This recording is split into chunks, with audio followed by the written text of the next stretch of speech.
kita buka dengan doa. Mudah-mudahan hari ini lancar, tidak ada gangguan suatu apapun. Kita berdoa dimulai.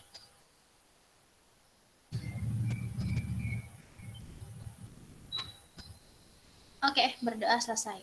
Teman-teman, kenalin nama kakak Sabrina. Kode kakak EKS, jadi nanti kalau ada kode EKS berarti kakak yang masuk ya. Ini mohon maaf ya, cahayanya dari sebelah kanan, jadi jerawat kakak kayaknya kelihatan banget yang sebelah kanan. Oke, kita mulai aja ya.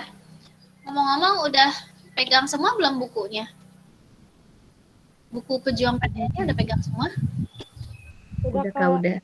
Udah ya. Coba dibuka guys, halaman 50. UTBK Ekonomi Prediksi yang pertama ada nggak? Halaman 50.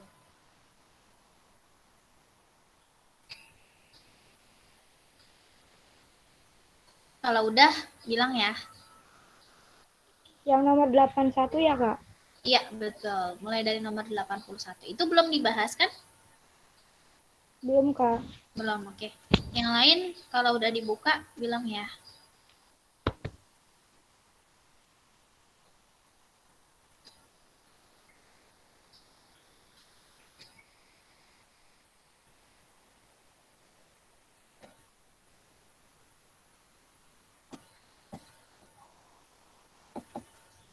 Udah semua?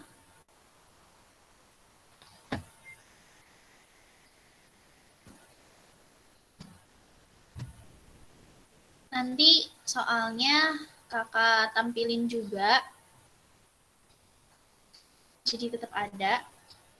Ini kakak coba share screen dulu ya.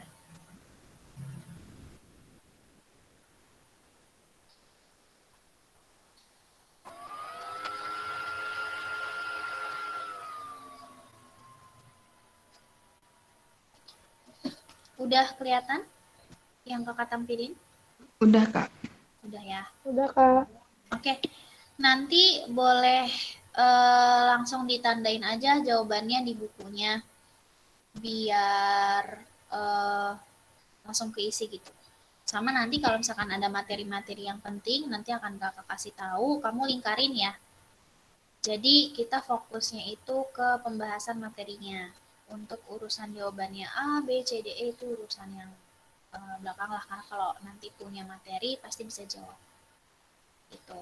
Karena materi itu misalkan diprediksi 1 sama nanti ketemu lagi prediksi 2 dan seterusnya, biasanya materinya tuh itu aja, cuma memang variasi soalnya yang berbeda, jadi kita banyak adaptasi dengan variasi soal juga gitu, baru nanti menentukan jawaban kira-kira pilihannya yang mana. Kalau untuk UTBK kakak rasa untuk ABCDE nya nggak terlalu ada masalah, karena memang dikasihnya kan pilihan ganda aja ya, nggak ada soal sebab akibat dan lain-lain gitu, jadi cukup mudah lah untuk menjawabnya itu ABCDE seperti biasa. Tapi kalau nanti mungkin di ujian mandiri, nanti baru mungkin akan ketemu dengan model atau pola soal yang menjawabnya beda, bukan PG. Gitu. Oke ya, udah dibuka halaman 80, halaman 80. Sorry, halaman 50 nomor 81. Nah, ini soalnya yang pertama. Boleh tolong dibaca? Siapa yang mau baca?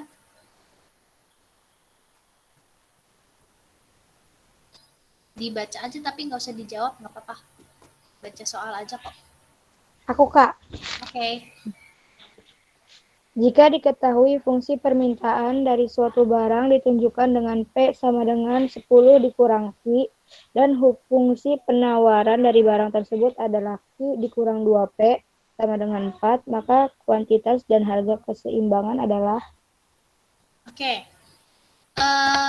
Ini kita ketemu di kelas berapa nih?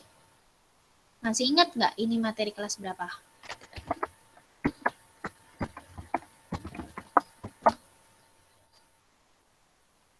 Tentang keseimbangan pasar? Kelas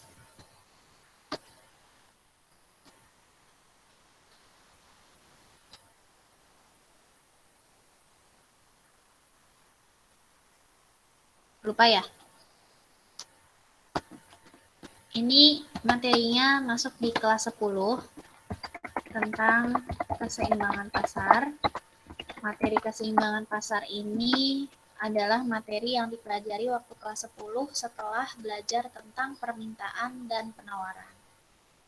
Nah, karena kita bahas tentang pasar, udah pasti akan ketemu juga dengan permintaan dan penawaran. Jadi akan selalu seperti itu. Kalau kita bicara seimbang, berarti harusnya nilai permintaan dan penawarannya berbeda atau sama kalau seimbang.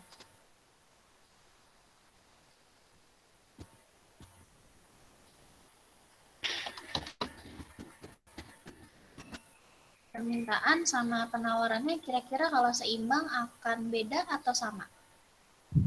Sama, Kak. Sama, oke. Berarti permintaan nanti akan sama dengan penawaran. Nah, permintaan ini dalam ekonomi itu disebut sebagai demand dan penawaran itu sebagai supply.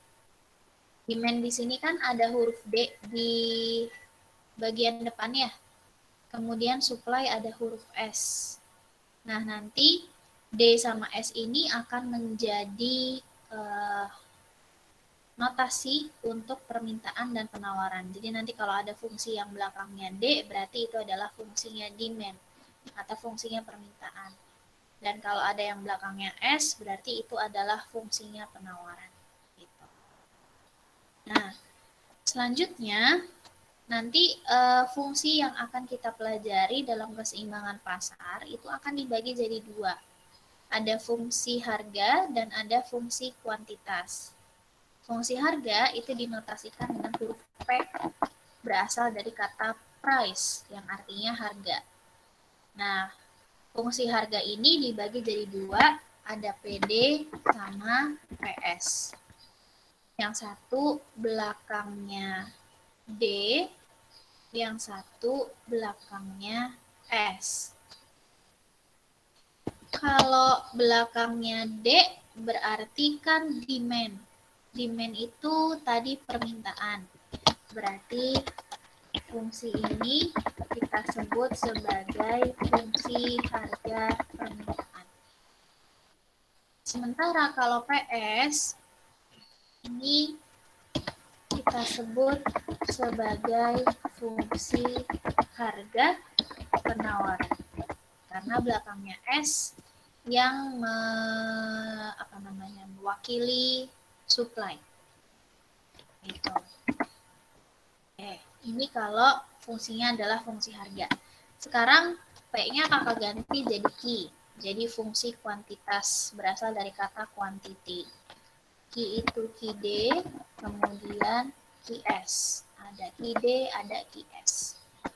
Berarti ini belakangnya D. Satu lagi belakangnya S. QD ini berarti fungsi kuantitas permintaan atau penawaran? Kalau belakangnya D. Permintaan. Berarti kalau yang bawah namanya fungsi Penawaran. Fungsi harga. Kuantitas. Penawaran. Nah, kita udah punya kan, berarti P-nya ada 2, Q-nya juga ada 2. Nah, ini syarat keseimbangan yang harus dipenuhi supaya pasar itu dikatakan seimbang adalah ketika PD sama dengan PS atau ID sama dengan PS. Gitu. Jadi harus memenuhi salah satu dari syarat keseimbangan ini. Nanti kita sesuaikan dengan soalnya. Dalam soalnya itu diberikannya fungsi apa? Fungsi P kah atau fungsi Q? Gitu. Nah, sekarang kita lihat dulu nih. Di dalam soal kita punya fungsi permintaan P sama dengan 10 min Q. Berarti P-nya itu PD apa PS? Fungsi permintaan, P-nya berarti PD atau PS? PD, Kak, PD. Oke, PD. PD berarti sama dengan 10 min Q, gitu ya. Oke. Kalau yang bawah, kita punya lagi fungsi penawaran. I min 2P sama dengan 4. Nah, kalau dilihat dari bentuk fungsinya, akan lebih mudah kita ubah ke dalam fungsi Q, supaya nggak nanti ada pecahannya. Ini kakak pindah dulu ya. Takut nggak kuat. Oke. Berarti kita udah sampai sini. Nah, ini kan yang fungsi atasnya masih PD sama dengan. Ini kita ubah jadi QD. Berarti min Q yang ada di ruas sebelah kanan ini, min Q ini kita pindah ke ruas sebelah kiri, kemudian P-nya kita pindah ke ruas sebelah kanan. Berarti berubah jadi QD sama dengan 10. Nah, P-nya kan pindah ke ruas sebelah kanan. Berarti P-nya jadi plus juga apa minus? Minus ya. Minus ya. Berarti 10 min P. Sekarang kita lakukan hal yang sama untuk fungsi yang ada di bawah, yang kedua.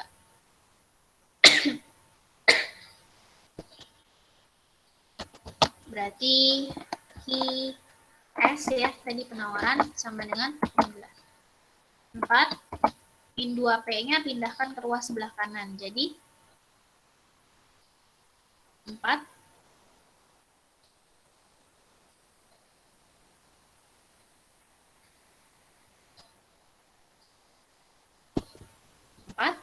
ini min 2P pindah ke ruas sebelah kanan, berarti jadinya minus juga apa plus?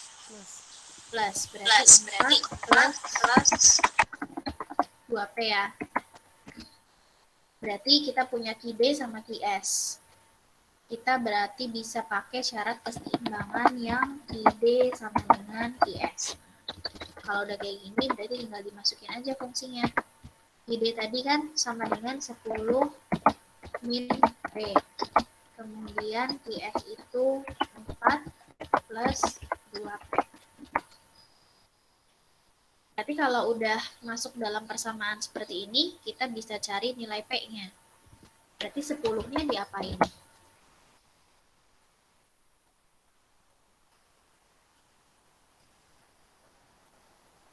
10 10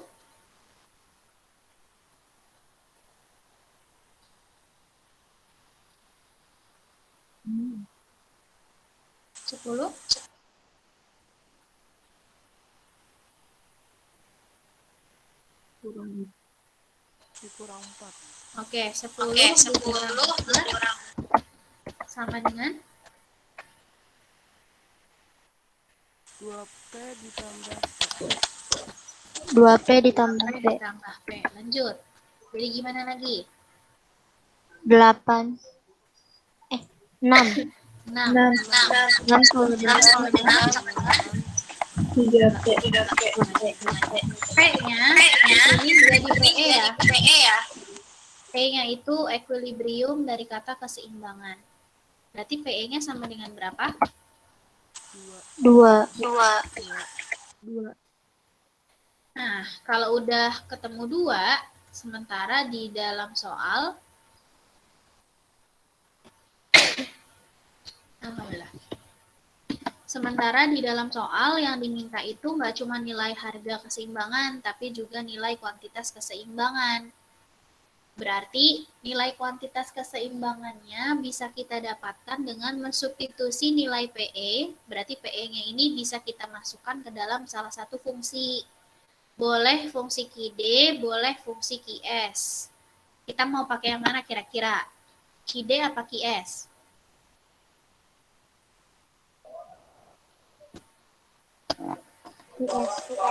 QS aja. Sama dengan 4 4 plus 2P. Berarti 4 plus 2, P-nya diganti dengan nilai PE tadi, sama dengan 2. Berarti ini Q-nya juga beda. QE. QE sama dengan 4 plus 4 sama dengan 8. Gitu. Berarti Q-nya sama dengan 8. Nah, kadang-kadang dalam soal itu dia mintanya dalam bentuk titik kombinasi. Kalau misalkan dia minta dalam bentuk titik ada kombinasinya, berarti QE duluan ya. QE, PE. Ini nggak boleh kebalik. Q-nya kan tadi sama dengan 8. P-nya sama dengan 2. Berarti 8,2. Ini nggak boleh dibalik jadi 2,8. Karena beda. 8 itu adalah nilai Q dan 2 adalah nilai P. Kalau dibalik, nanti nilainya jadi ketukar. Gitu. Jadi, QE, PE. Berarti nomor 81 jawabannya yang mana? Yang A. Kalau kita lihat nomor 81 ini kan di pilihan E-nya juga sama ya. 2 dan 8 angkanya sama gitu. Tapi ini salah karena 2 itu bukan nilai kuantitas. 2 itu adalah nilai harga. Gitu. Jadi nggak boleh sampai terbalik. Oke, sampai sini ada yang mau ditanyakan? Untuk nomor 81? Enggak, Kak. Nggak ada? Enggak ada, Kak. Oke. Kita lanjut nomor 82. Siapa mau baca nomor 82?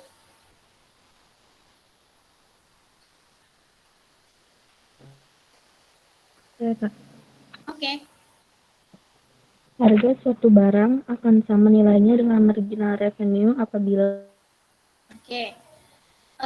Kalau ketemu model soal yang pertanyaannya udah segitu doang, kita kan nggak tahu ya maksudnya si soal ini tuh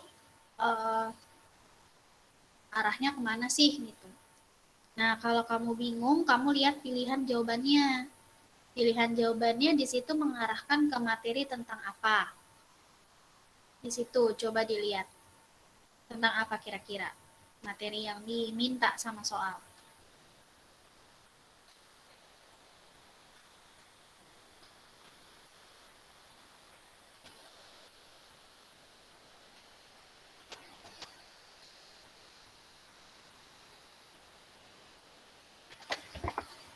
Materi apa?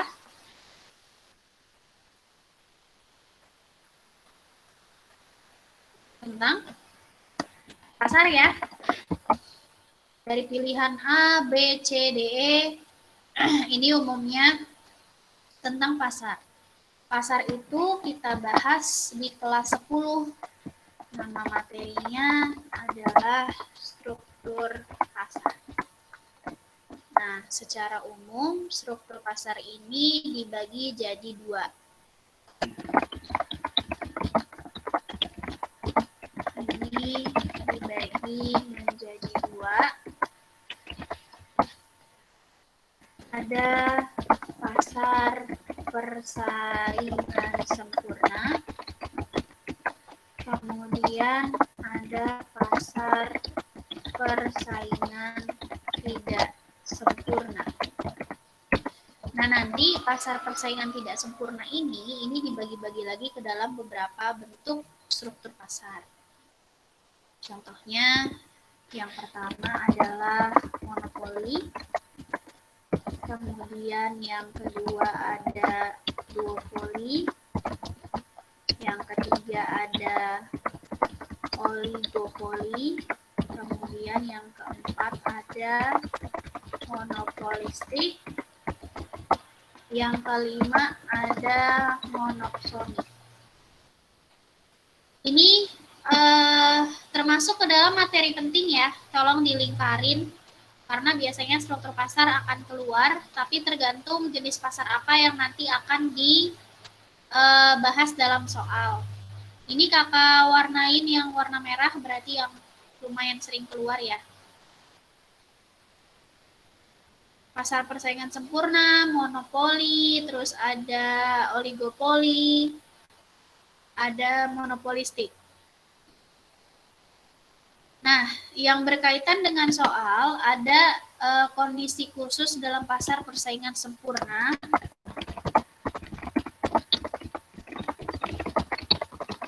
Dalam pasar persaingan sempurna itu kondisi ketika P sama dengan D sama dengan AR sama dengan MR. P itu tadi apa? Di nomor 81.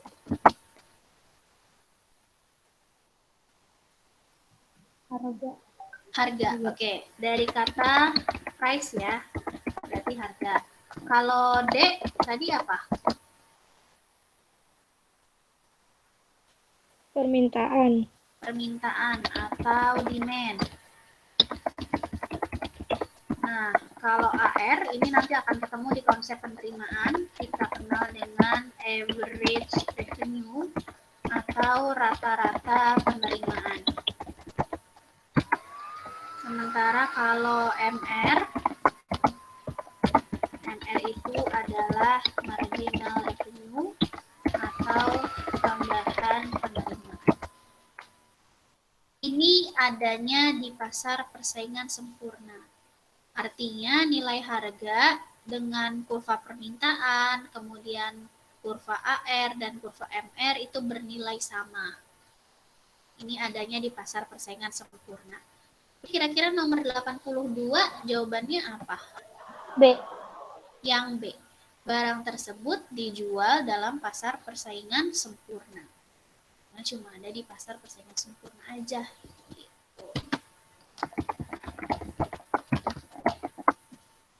Gitu. Nah, kakak mau review dulu tadi yang udah kakak warna-warnain merah sama duopoly juga. Ini kakak gedein aja ya.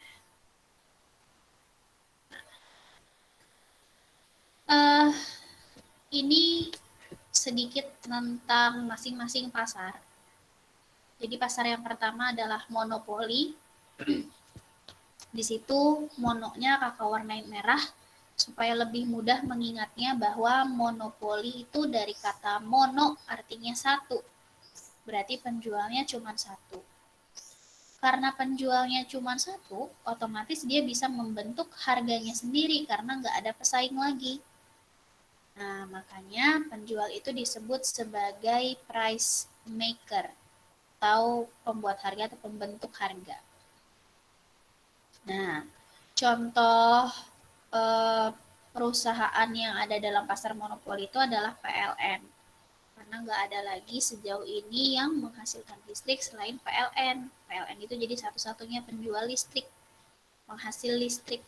Maka dikatakan ada di dalam pasar monopoli. Nah, PLN tadi karena dia ada dalam pasar monopoli, maka disebut sebagai monopolis. Ada S-nya di belakang. Jadi kalau nanti ketemu lagi sama soal dia bilang monopolis, berarti yang dimaksud adalah perusahaan dalam pasar monopoli. Kemudian karena penjualnya hanya satu, ketika mau masuk atau keluar pasar, maka akan ada hambatan. Sebenarnya hambatan ini akan selalu ada di seluruh jenis struktur pasar persaingan tidak sempurna. Jadi, mau di monopoli, mau di duopoli, mau di oligopoli, ataupun monopolistik atau monopsoni akan selalu ada hambatan. Itu tentang monopoli. Nah, di monopoli karena penjual cuma satu, barangnya bersifat bersifat unik atau tidak memiliki barang substitusi. Karena dia cuma satu-satunya, berarti nggak ada lagi barang penggantinya. Itu kalau monopoli. Yang kedua adalah duopoli. Duopoli dari kata duo, penjualnya ada dua. Kayak kalau sekarang tuh Grab sama Gojek. Tadinya kan ada Uber ya, tapi Ubernya udah nggak ada, jadi cuma ada dua. Nah, kalau berdua ini merger atau bergabung jadi satu, maka akan ada kecenderungan pasarnya jadi bergeser ke pasar monopoli. Itu namanya melakukan merger atau melakukan penggabungan. Selanjutnya adalah pasar oligopoli. Oligopoli itu dari kata oligo, yang artinya penjualnya ada beberapa. Itu di kisaran 3-10. Nah, nanti dalam pasar oligopoli ini kita akan ketemu dengan beberapa istilah yang kita nggak ketemu di struktur pasar lain, seperti price leadership. Ini bisa diingat dari kata leader. Leader itu berarti kalau ada satu penjual yang menentukan harga, maka yang lain akan mengikuti. Sifatnya sesuai dengan leader gitu, ada pemimpinnya. Berbeda dengan kick demand curve atau kurva permintaan patah. Kurva permintaan patah ini nanti akan menggambarkan kondisi saling mempengaruhi yang sangat tinggi antara satu penjual dengan penjual yang lain. Jadi kalau satu penjual menurunkan harga, yang lain cenderung akan ikut menurunkan harga. Tapi kalau penjual yang satu menaikkan harga, yang lain belum tentu akan ikut menaikkan harga. Jadi saling mempengaruhinya sangat tinggi di pasar oligopoli. Yang selanjutnya adalah monopolistik. Nah, ini hati-hati, ada monopoli, ada monopolis, dan ada monopolistik. Monopoli sama monopolistik itu jenis struktur pasar. Kalau monopolis tadi perusahaan dalam pasar monopoli. Monopolistik ini pasar yang ada di antara pasar persaingan sempurna dan oligopoli. Jadi ada beberapa ciri-ciri yang mirip sama pasar persaingan sempurna, ada juga ciri-ciri yang mirip dengan oligopoli. Nah, barang yang diperjualbelikan itu bersifat homogen terdiferensiasi. Sejenis, tapi ada bedanya. Contohnya kayak sabun, sampo, itu masuk di pasar monopolistik. Gitu. Oke, ada yang mau ditanya dulu untuk nomor 82?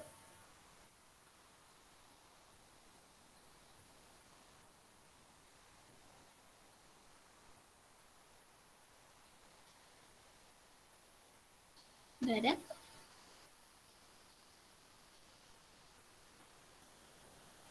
Oke, kalau nggak ada, kita lanjut ya ke nomor 83. Oke, siapa lagi yang mau baca? Nomor 83. Saya Kak. Ya.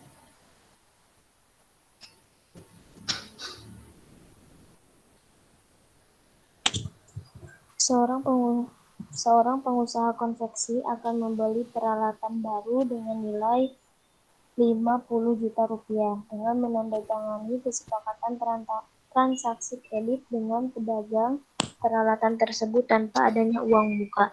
Maka bagi penjual, transaksi yang dicatat akan menyebabkan defisit. Kira-kira ini ada di kelas berapa materinya?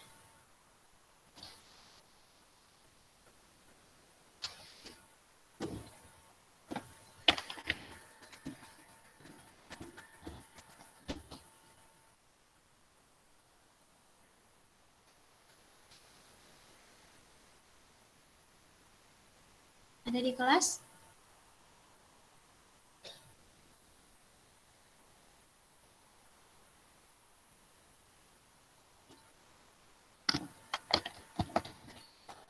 Ya.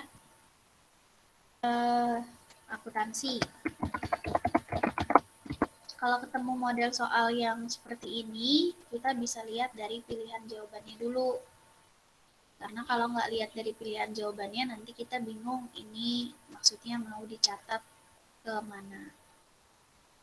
Ini kalau kita lihat di pilihannya, dia bahas tentang aset, kewajiban, kemudian ada ekuitas, berarti yang dimaksud materinya adalah persamaan dasar akuntansi.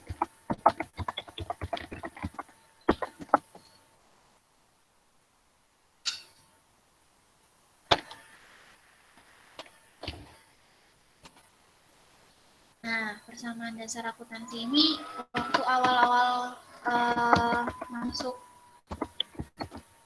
kelas 12, kita belajar aktiva sama dengan pasiva. Aktiva itu adalah harta. Kalau pasiva apa? Harta sama dengan apa?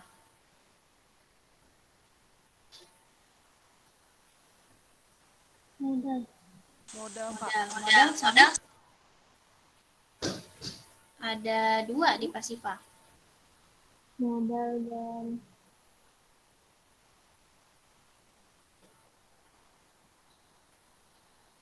Apa satu lagi?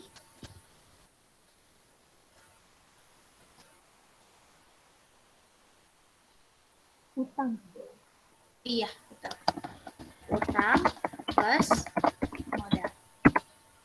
Harta punya bahasa lain aset, utang punya bahasa lain liabilitas atau kewajiban. Sementara modal punya bahasa lain ekuitas. Oke. Nah, di sini kan nomor 83 ada dua pihak ya, dari sisi pengusaha konveksi sama dari sisi pedagang peralatan. Ini kita analisis dulu dari sisi pengusaha konveksi. Pengusaha konveksi tadi berperan sebagai yang membeli atau yang menjual?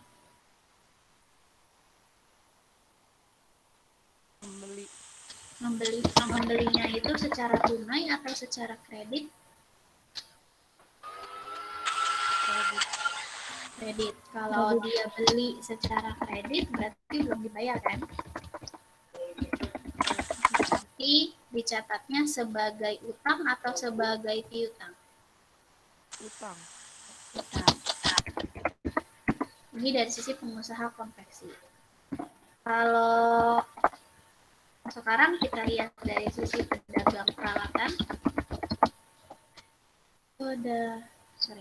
Pedagang peralatan. Pedagang peralatan ini berarti yang bertindak sebagai penjual ya. Tadi yang melakukan kegiatan menjual. Menjualnya secara tunai apa kredit tadi? Kredit. Berarti utang apa piutang? Piutang. Utang.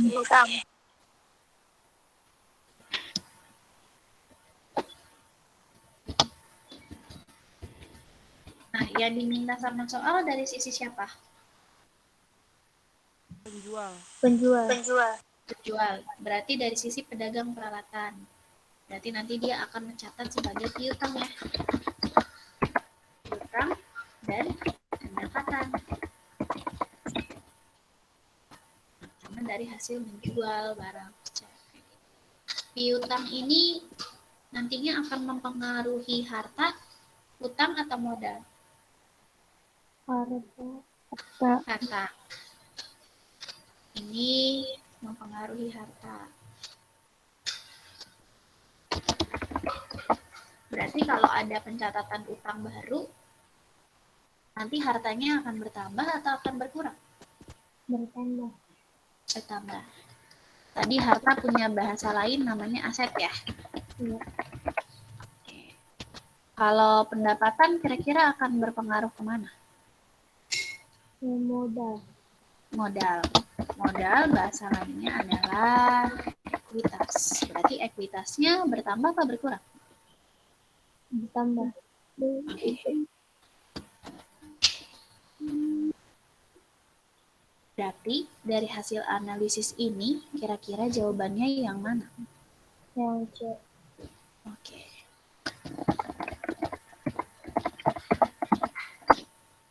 Meningkatnya aset dan meningkatnya ekuitas. Gitu. Kalau ketemu sama model soal yang seperti ini yang memang harus dianalisis, kamu bisa pakai alah panah kayak gini ya, supaya lebih jelas nanti kita mau mengarahkan itu kemana jawabannya. Gitu. Oke, ada pertanyaan nomor 83? Enggak, Kak. Enggak ada.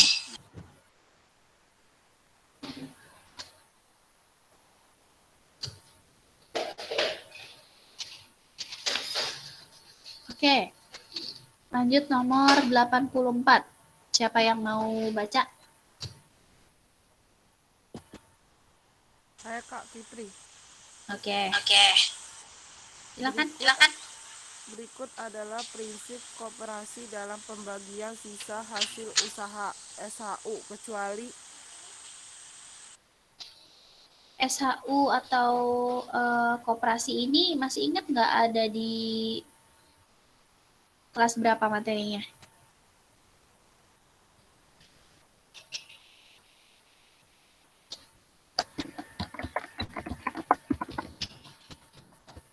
Ada di kelas?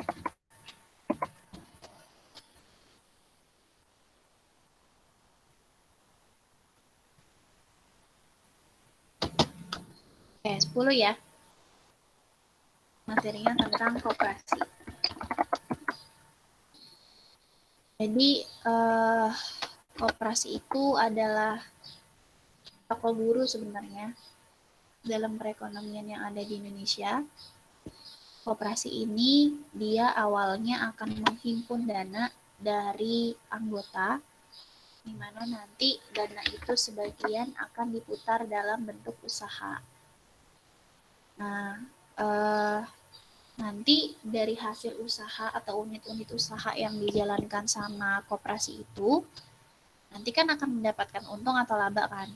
Nah, sebagian untung atau labanya itu nanti bakalan dibagikan ke anggota-anggotanya.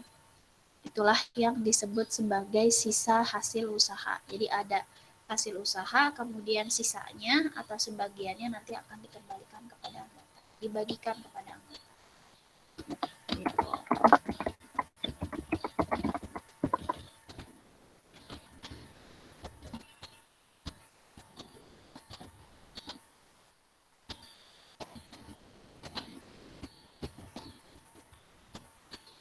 Biasanya kalau soal koperasi muncul di dalam UTBK, itu biasanya memang hanya analisis-analisis kayak gini. Jadi bukan berhitung. Nanti kalau menghitung sisa hasil usaha itu bisa muncul di ujian sekolah biasanya. Ada beberapa yang nanti akan dihitung. Yang dihitung dalam SHU. Yang pertama itu adalah SHU simpanan. Ini dibagi jadi 3. Ada simpanan pokok, wajib, dan sukarela. Kemudian yang kedua ada pinjaman, dan yang ketiga ada belanja. Nah, simpanan yang dibagi 3 ini, nanti yang dihitung dalam SHU itu cuma 2. Cuma ada simpanan pokok sama simpanan wajib aja. Jadi simpanan sukarelanya nanti nggak perlu dihitung dalam SHU. Simpanan pokok itu adalah simpanan yang dibayarkan kalau pas kita baru jadi anggota pertama kali, dan itu dibayarkan cuma 1 kali. Tapi kalau simpanan wajib itu dibayarkan tiap bulan. Sementara simpanan sukarela adalah simpanan yang boleh ada, nggak ada pun juga nggak apa-apa. Jadi kayak kita nabung biasa. Kalau kita nabung biasa kan ada tabungan, ya boleh. Kalau nggak ada tabungan pun juga nggak apa-apa. Gitu. Nah, SHU yang dibagikan kepada anggota ini disesuaikan dengan kontribusi dari masing-masing SHU, masing-masing anggota. SHU dibagikan sesuai kontribusi masing-masing anggota.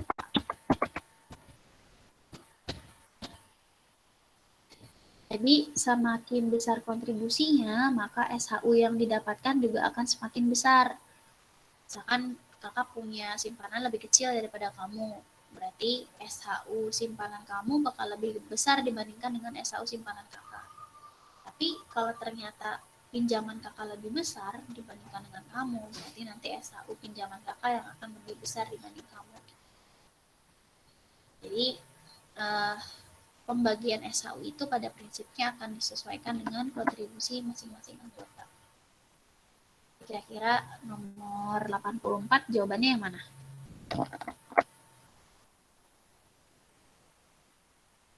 Kecuali ya.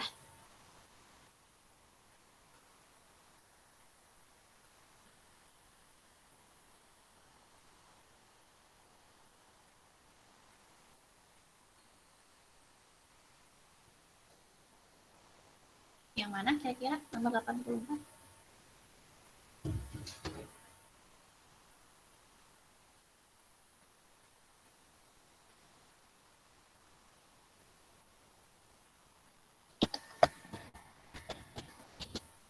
Jawab.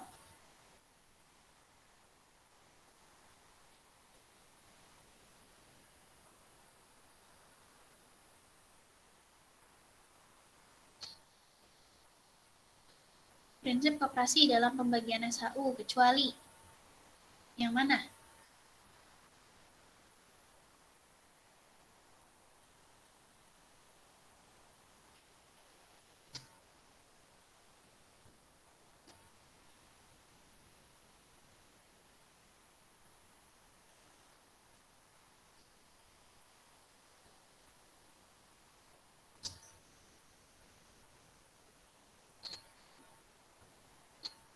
Guys, jawab nggak? Nomor 84.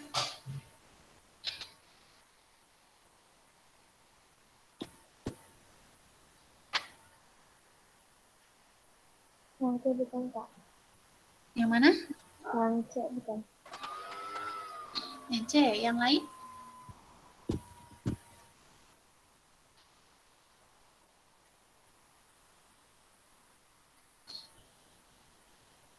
Kalau SHU dibayar secara tunai, ya, itu betul. Nggak mungkin dibayarnya dengan cara utang. Kemudian yang B, SHU dibagikan secara merata kepada seluruh anggota. Betul nggak? Misalkan 50 juta, anggotanya ada 200 orang, terus dibagi 50 juta bagi 200, rata semua sama. Kalau masalah?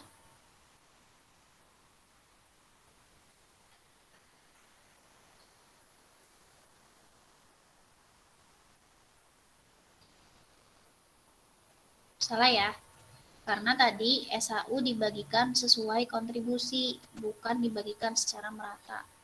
Jadi semakin besar kontribusinya, maka akan semakin besar juga SHU-nya. Jadi jawabannya adalah yang B. Kalau yang C betul dilakukan secara transparan. Jadi anggota itu udah tahu berapa persentase untuk SHU simpanan, berapa persentase untuk pinjaman, dan berapa SHU untuk belanja. Oke, ada pertanyaan untuk nomor 84.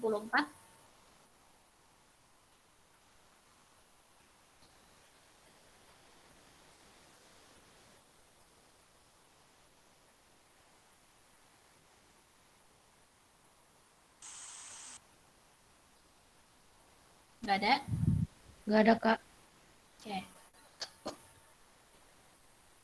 Kita lanjut nomor 85.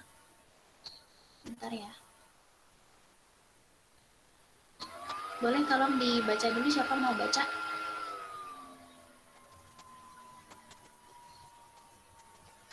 Nomor 85. Ya, boleh. Saya. Dampak bagi produsen dari kenaikan harga akibat dorongan biaya akan tercermin pada Oke, coba dianalisis. Kira-kira kalau ada dorongan biaya mengakibatkan kenaikan harga, kira-kira dampaknya bagi produsen yang mana?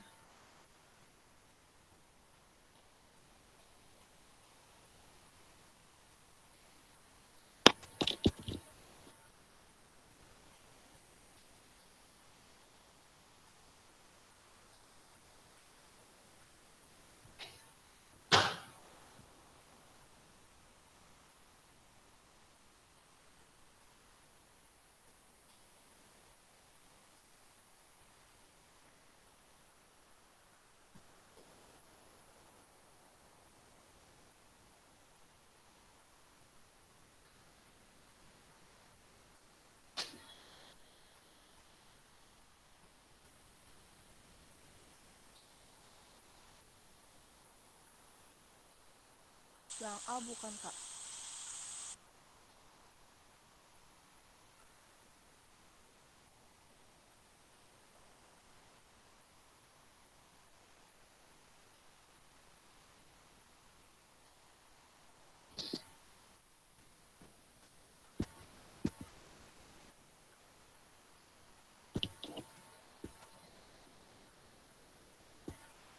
Oke, kejawab. Nomor 85.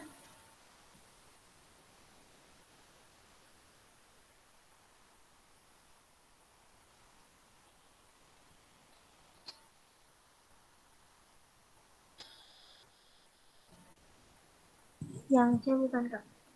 Oke, coba kita lihat ya. Ini berarti perilaku produsen.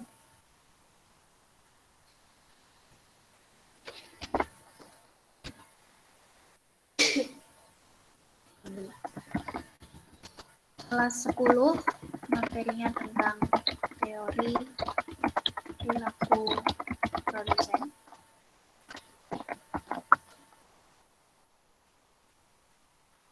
Berarti kan di sini dia bilang ada kenaikan harga yang akibat adanya dorongan biaya. Berarti dorongan biaya ini adalah sebab terjadinya kenaikan harga. Nah, dorongan biaya ini macam-macam penyebabnya. Salah satunya adalah bisa jadi karena adanya kenaikan bahan baku. Misalkan kalau kita mau bikin donat, ternyata terigunya naik nih harganya. Karena terigu naik, otomatis harga donatnya pun juga akan berubah. Jadi kita analisis dulu awalnya dari dorongan biaya, kemudian akan berdampak pada kenaikan harga.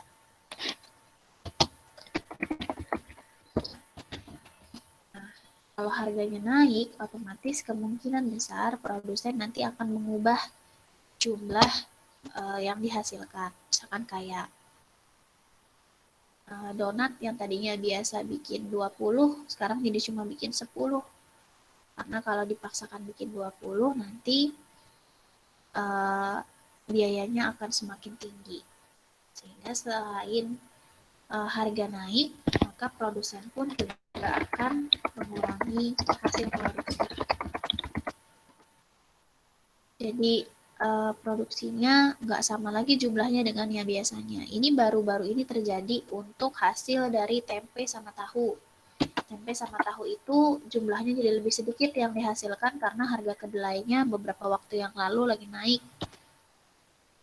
Ini juga sama, karena adanya dorongan biaya yang disebabkan karena bahan bakunya naik, karena tempe sama tahu itu kan dibuatnya dari kacang kedelai kan.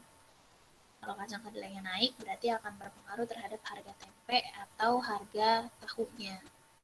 Itu. Nah, kalau kita lihat dari sisi konsumen pun juga ketika harga naik, kan kita mau beli barang nih, terus harganya naik, kira-kira kita akan beli lebih banyak atau jadi lebih sedikit? Sedikit. Berarti konsumsi yang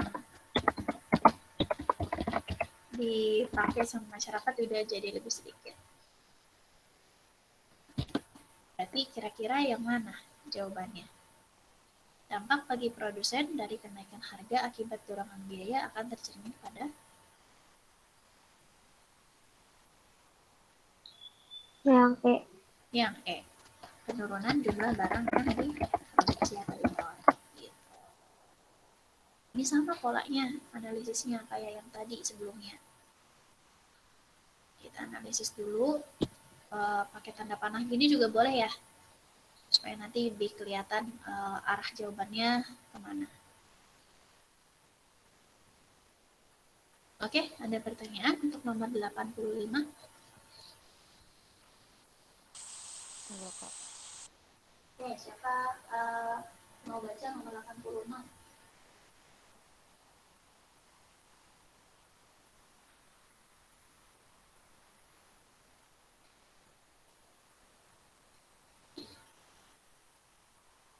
Ini. Ada yang mau baca?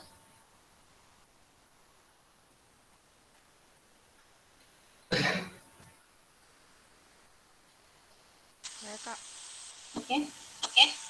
Jumlah uang beredar dalam perekonomian akan bertambah apabila Bank Indonesia Oke. Ini materi kelas 11 tentang kebijakan moneter sama kebijakan fiskal. Ini digedein aja deh. Nah, kebijakan moneter sama kebijakan fiskal ini adalah dua kebijakan yang umum diterapkan oleh Bank Indonesia atau pemerintah untuk menstabilkan perekonomian. Ini waktu itu kita ketemu di kelas 11, ada kebijakan moneter dan ada kebijakan fiskal.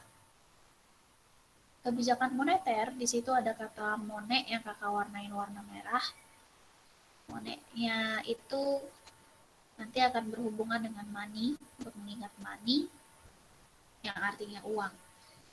Jadi kebijakan moneter ini nantinya akan mengatur jumlah uang beredar, dan kebijakan ini diatur sama Bank Sentral, atau kalau di kita berarti Bank Indonesia.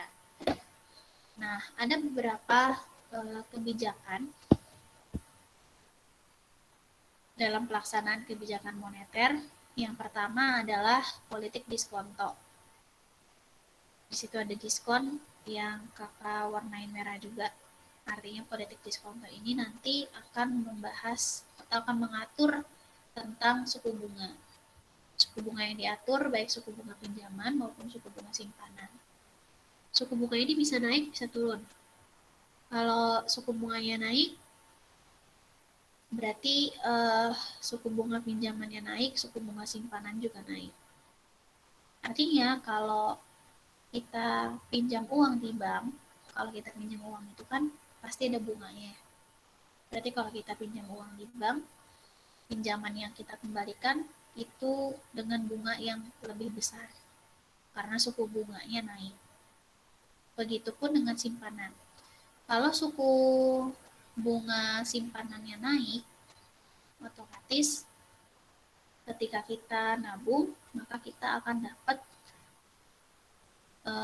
bunga simpanan dengan nilai yang lebih besar. Nah, kalau disuruh memilih antara mana yang akan dijalankan sama masyarakat lebih banyak, otomatis pasti akan menyimpan. Karena ketika menyimpan uang, maka bunga yang didapatkan juga jadi lebih besar. Kalau banyak orang yang menyimpan uang, berarti uang yang beredar di masyarakat akan semakin sedikit, sehingga jumlah uang beredarnya jadi turun. Ini biasanya diberlakukan kalau kondisinya dalam kondisi inflasi. Gitu. Berlaku sebaliknya.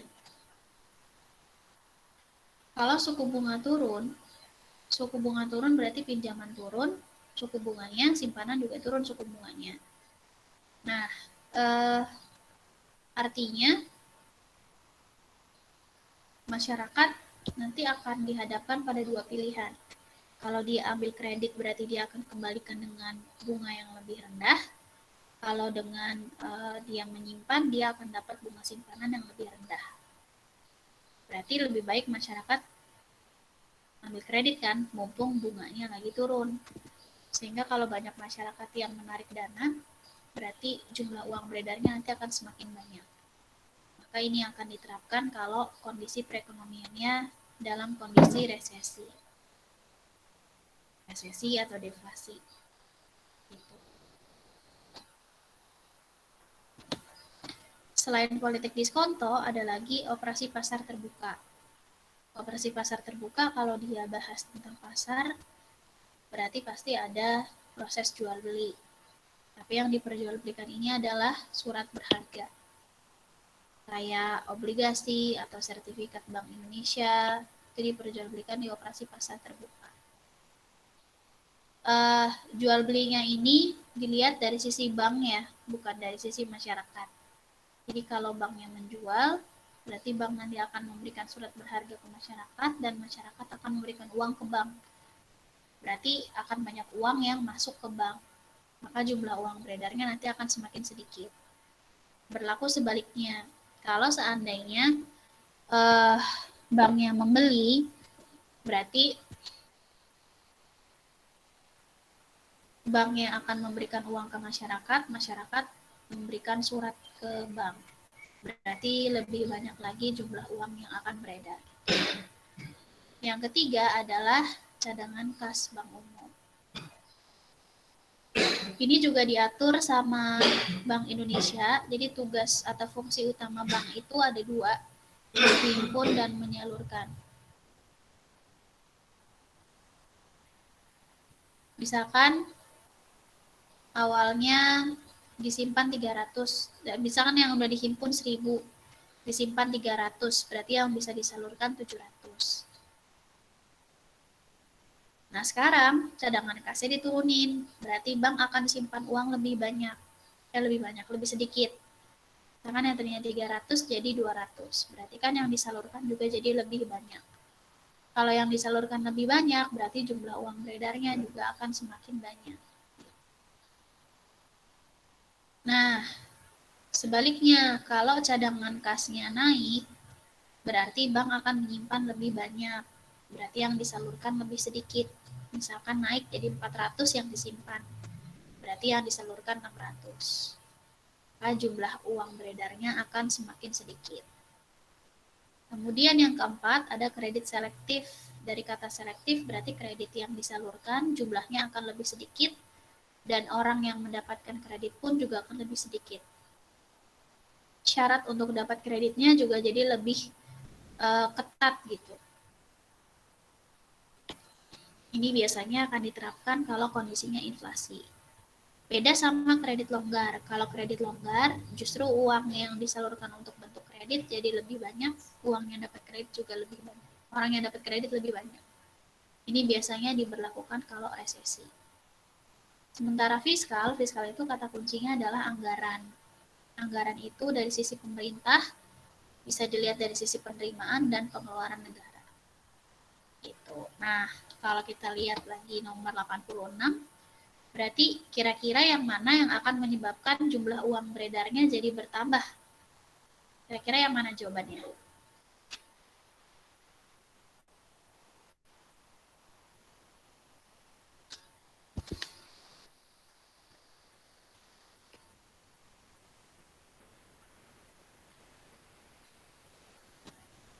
C.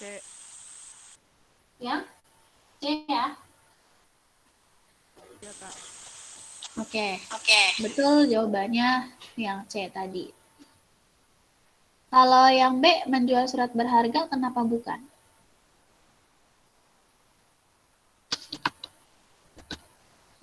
Jadi, menjual surat berharga akan menyebabkan jumlah uang beredar jadi semakin sedikit ya. Berarti bukan JUB naik. Kalau yang A, meningkatkan gaji aparatur sipil negara itu masuk di kebijakan apa? Diatur dalam kebijakan apa?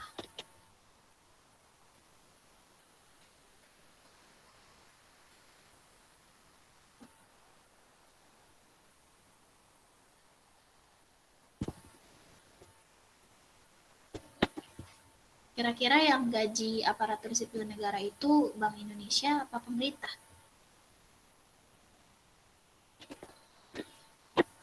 Pemerintah. Oke, berarti moneter atau fiskal?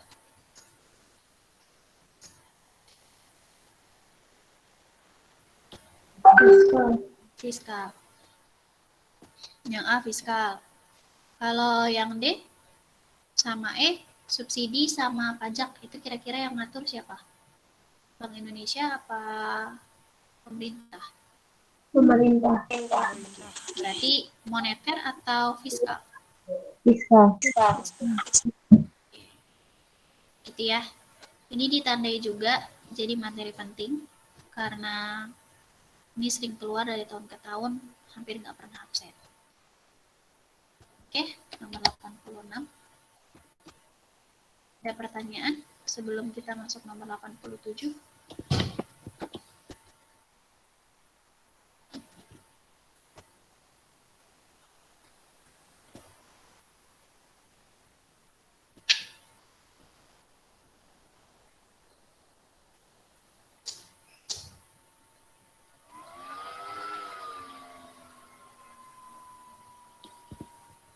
Nggak ada? Kalau nggak ada, baca lagi nomor 87. Siapa yang mau baca? Yang belum?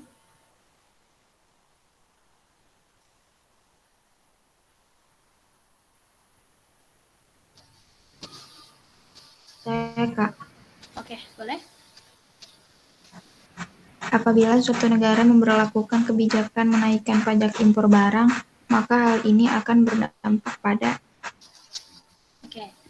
Kalau ketemu soal kayak gini pakai cara yang tadi. Kamu lihat dulu pajak impor naik itu sama soalnya diarahkan kemana? Apa sama apa? Coba dianalisis dulu, kira-kira jawabannya yang mana? Nomor 87.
Kejawab nggak 87?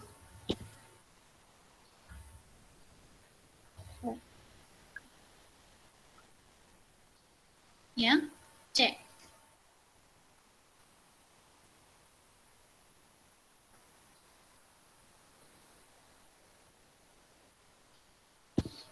Ini berarti pelajaran kelas 11. Kalau impor pasti ketemunya dengan ekspor. Berarti ini masuk ke perdagangan internasional. Sorry.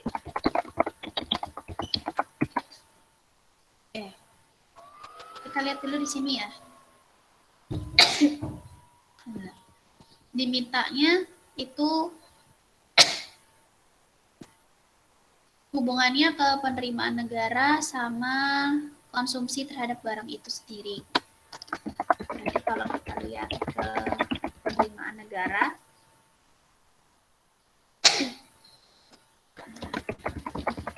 kalau pajak impor naik, pajak itu masih jadi salah satu penerimaan terbesar bagi negara.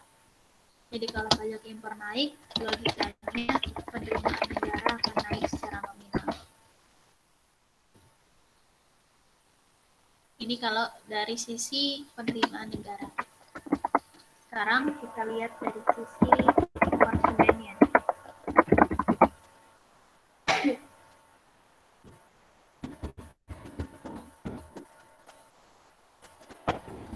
Kalau pajak impor naik, berarti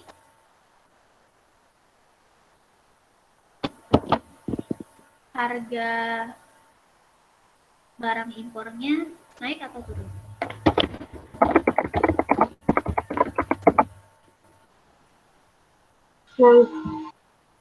Naik ya. Kalau harga barang impor naik, berarti orang akan pilih beli barang lebih banyak atau lebih sedikit? Lebih sedikit. Berarti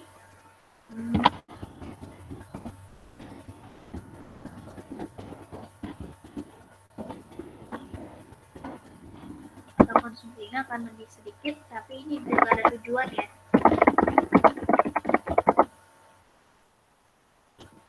Di negara tujuan, bukan di negara asal. Berarti kira-kira jawabannya yang mana?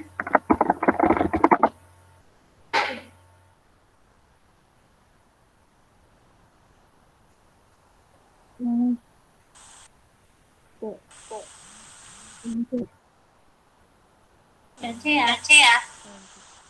Menaikkan penerimaan negara dan mengurangi jumlah konsumen barang tersebut di negara tujuan.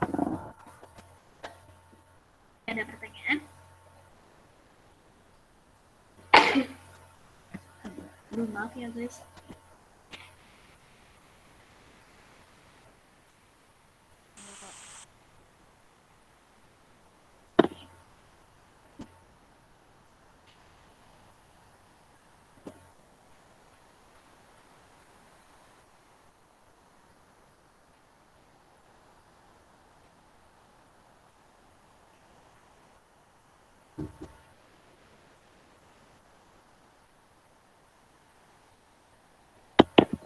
Oke, kalau nggak ada, kita lanjut nomor 88. Bentar ya, sambil dilihat dulu ininya.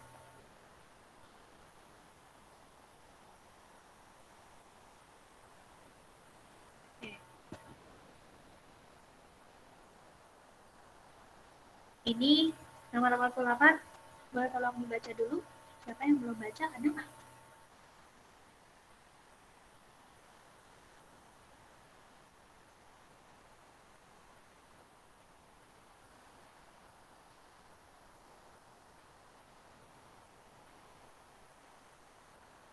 Ada yang belum baca?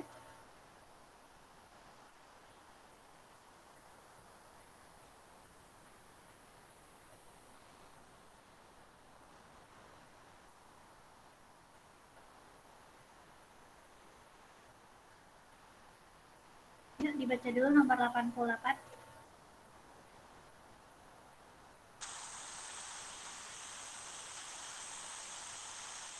Diketahui sebuah fungsi penawaran S adalah 3Q S X sama dengan 2PX kurang 2, di mana QSX adalah kuantitas barang X dan PX adalah harga barang X.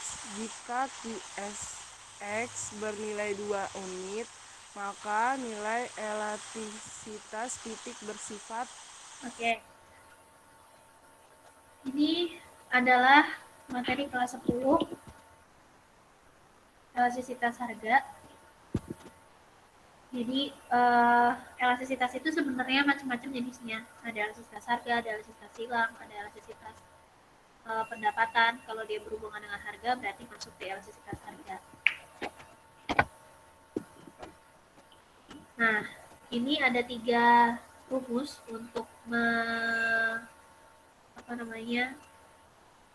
menghitung nilai koefisien elastisitas titik itu berarti elastisitas harga ya. Ini tergantung dari yang diketahui dalam soal itu apa.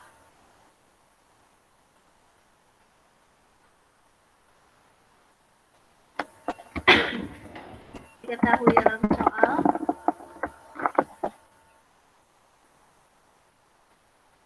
itu ada 3i sama dengan 2p min 2, kemudian i sama dengan 2.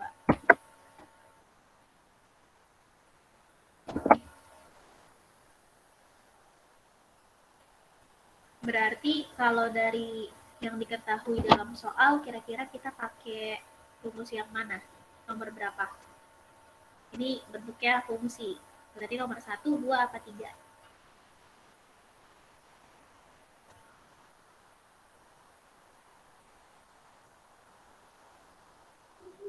3.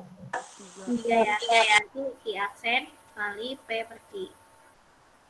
Nah, 3Q ini kita ubah dulu ke dalam fungsi Q sama dengan. Jadi, Q sama dengan 2P dibagi 3, berarti sama dengan 2/3P.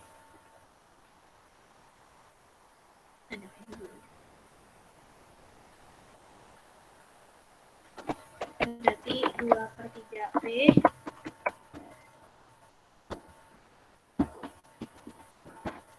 kemudian dikurangi dengan 2/3.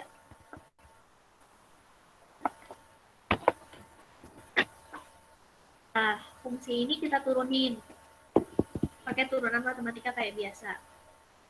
Berarti kan 2/3P kalau diturunin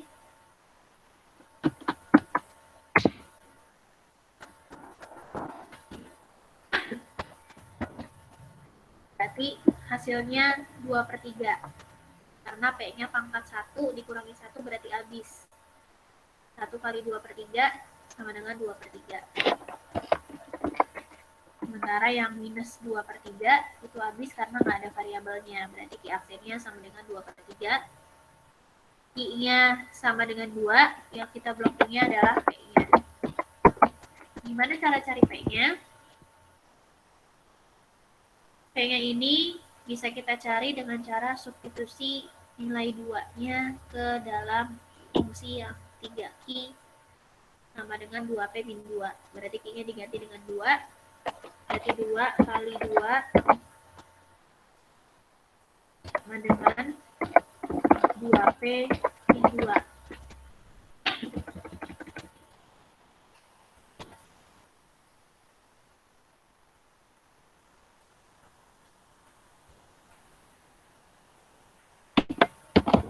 Kemudian ini jadi 4 sama dengan 2P min 2. Sorry, 3 ya ini ya.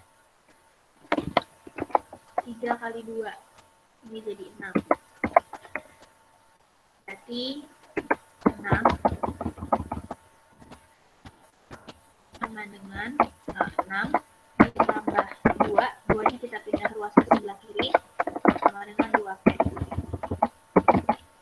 Berarti 8 sama dengan 2P. P-nya sama dengan 4. Kalau udah kayak gini, tinggal dimasukin aja ke dalam rumusnya. Berarti ini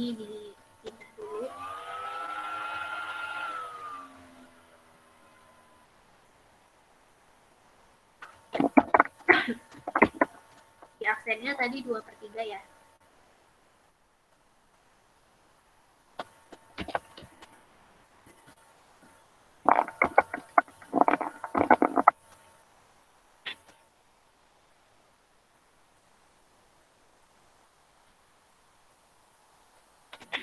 Dua per tiga dikali P.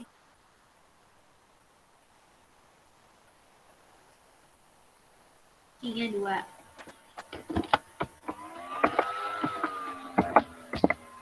Berarti hasilnya 4/3. Kalau 4/3 dijadikan desimal, berarti hasilnya sama dengan berapa?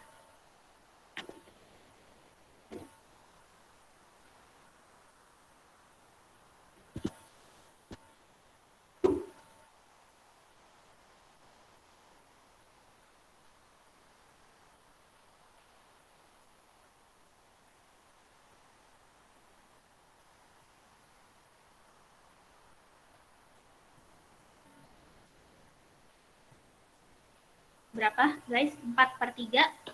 4 bagi 3 sama dengan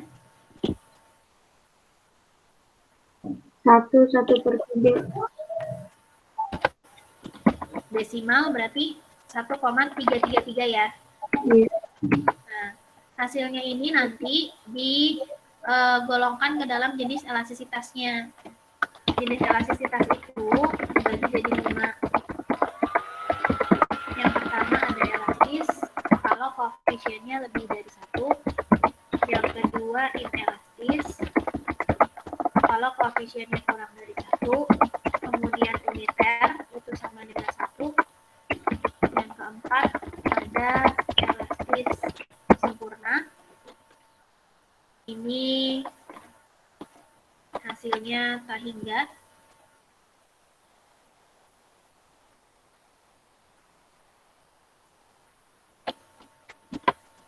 Yang kelima adalah inelastis sempurna sama dengan 0. Berarti kalau 1,3333 berarti kan lebih besar dari 1 ya. Berarti jenis elastisitasnya apa?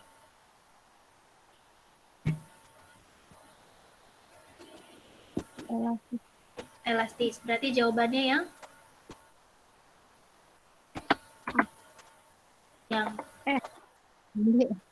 yang B. Jawabannya adalah yang B. Oke, sampai sini ada pertanyaan?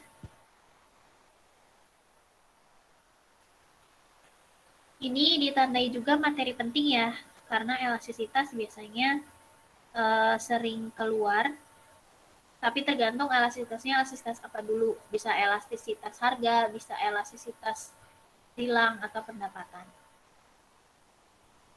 Oke, ada pertanyaan?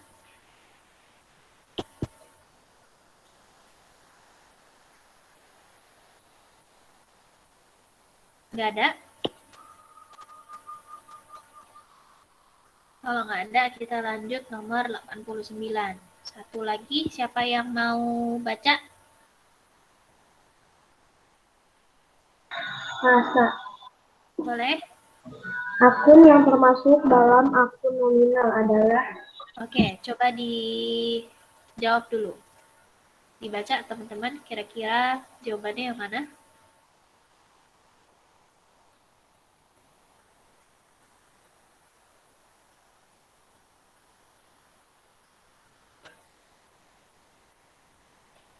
yang E bukan nggak?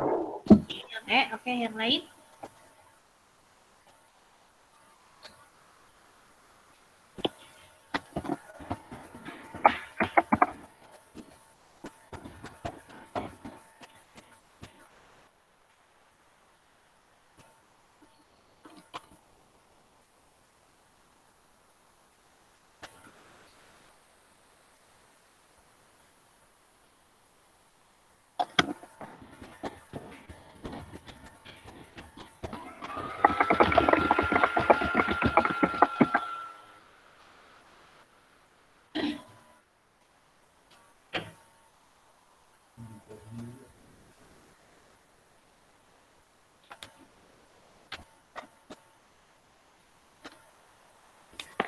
Yang lain kejawab?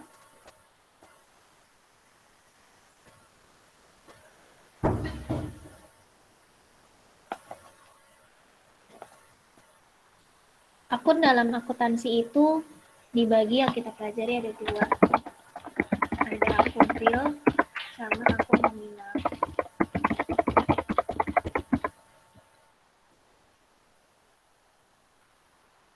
Akun real itu yang setara dengan harta,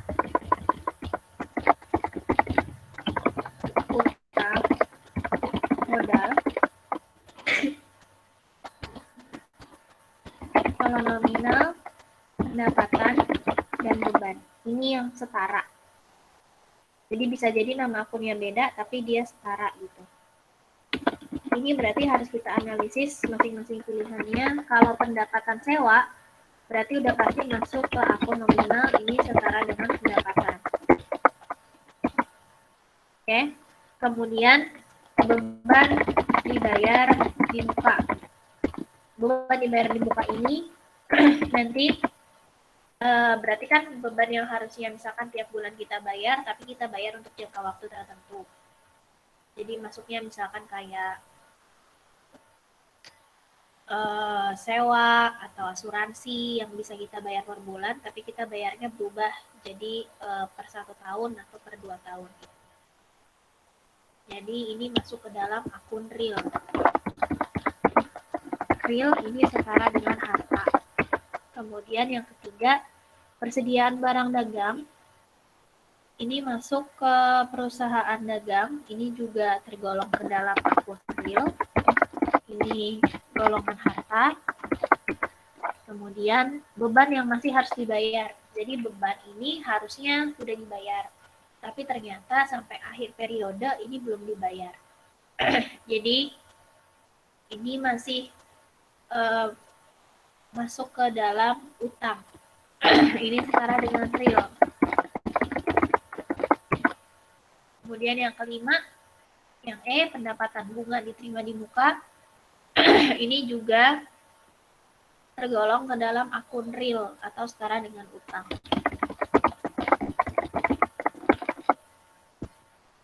Nah, berarti nomor 89 jawabannya yang mana?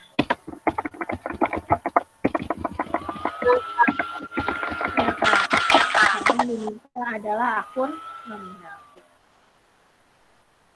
Oke, sampai sini ada pertanyaan?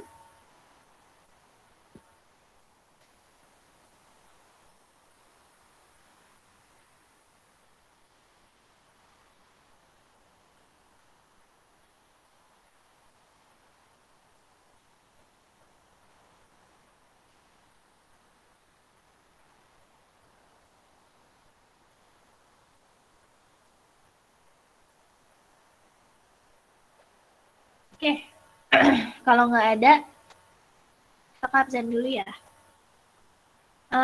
Akuntansi itu di UTBK biasanya keluar 3-4 soal.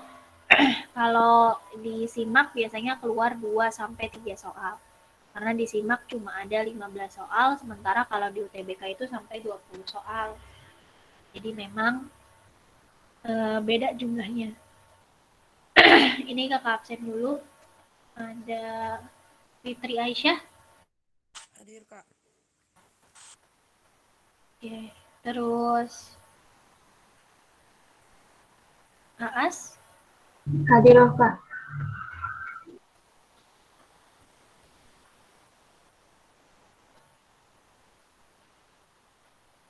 Terus Alika Anwar. Hadir, Kak.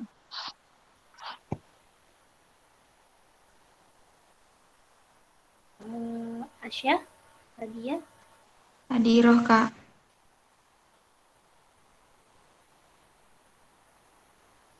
Hanifah.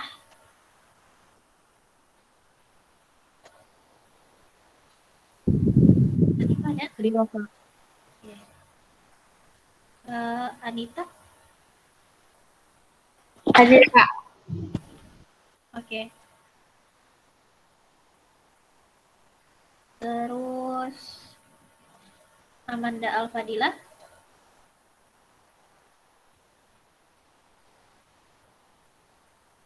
Amanda ada?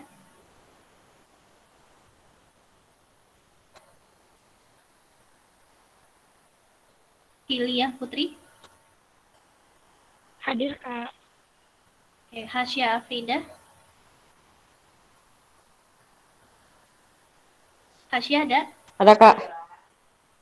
Oke. Fitri Dwi? Hadir, Kak. Oke, terus Haira Rizky? Hadir, Kak.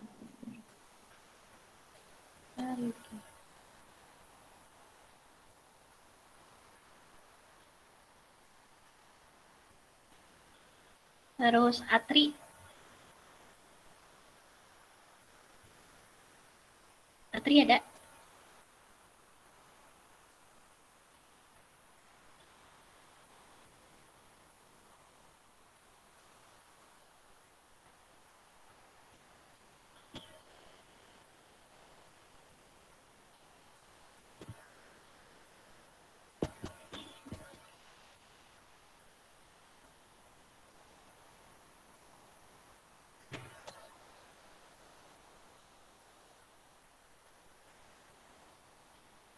Oke, teman-teman, ini siapa yang ngechat?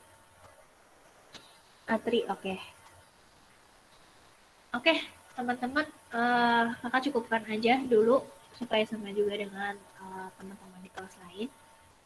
Nanti materinya boleh dicoba dikerjakan lagi, nanti ada mungkin material sama meskipun variasi soalnya beda. Oke, sebelum ditutup kita berdoa dulu menurut agama dan kepercayaan masing-masing. Berdoa dimulai.